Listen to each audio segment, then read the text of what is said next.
Speculation over here in the United Kingdom as to what happens when a friendship truly does end. We've seen it many times in the world of celebrities. They're the best pals, they can't wait to go out together, be seen together, and then of course something clicks as a bit of a hitch and they decide to part. I remember chatting to the former Breakfast TV presenter Piers Morgan when Susanna Reid spectacularly dumped him from Good Morning Britain after his run-in with Meghan Markle and refusing to apologise. He genuinely couldn't believe that she'd cut him off in such a dead way. I was surprised by that, simply because of course he knows how the world of showbiz works, but even he must have thought that Susanna was in fact, for a short period at least, superficially a friend. This is really now what's happening to the former royals known as Harry and Meghan, the Duke and Duchess of Sussex, because it's difficult, isn't it, when you are attached to people like that. Suddenly you're the best friends, but you have to remember it's more about not just being best friends, it's actually about whether you're marketable, can make money for that company, and then of course the minute that's over, and particularly if it goes wrong, then you're out. We've seen it many times, haven't we? Look at Ellen DeGeneres. Now it's the turn of Oprah Winfrey. Oprah loved Harry and Meghan, if you remember. She was endorsing their coffee brand that Harry and Meghan invested in. Apparently it was their favourite brand. No mention of that now, is there? No, you see, things have moved on spectacularly. But now all the focus is on the fact that Oprah Winfrey did have a spectacular party. We're not quite sure if it's her official birthday party, but she's celebrating 69 years right now and looking splendid on it.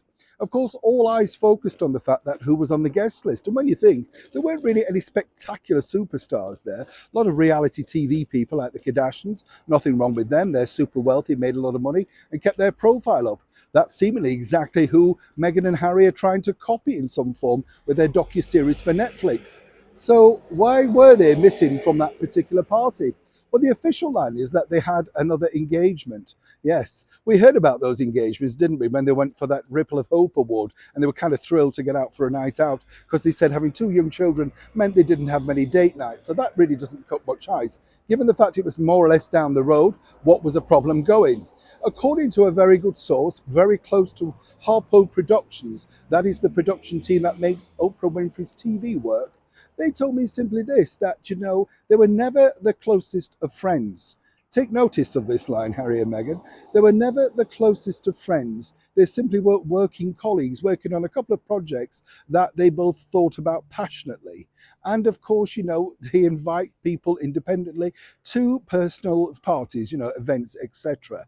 Now, when you think about it, Oprah Winfrey herself tried very hard to secure that interview, making sure that she got an invite to the royal wedding, even though she barely knew, or in fact had never met Meghan Markle previously. But she worked and worked at it. And even Meghan admitted in the interview that although they were planning to do an interview, at that point she agreed it wasn't the right time. But as I said at the start of this interview, the basic line is this: Harry and Meghan are proving very toxic to the celebrity world because they know attached to that is a lot of drama, intrigue, and of course not necessarily great publicity. And right now over here in the United Kingdom, all major celebrities, including Oprah Winfrey, will be looking to make sure they get a primetime spot to report, be invited, or at least be seen at the forthcoming coronation on May the 6th. And that's something that even Meghan Markle could not have thought of all that while back when she decided to dish such spectacular dirt on a family that once cared about her so much. Neil Sean in the very heart of London.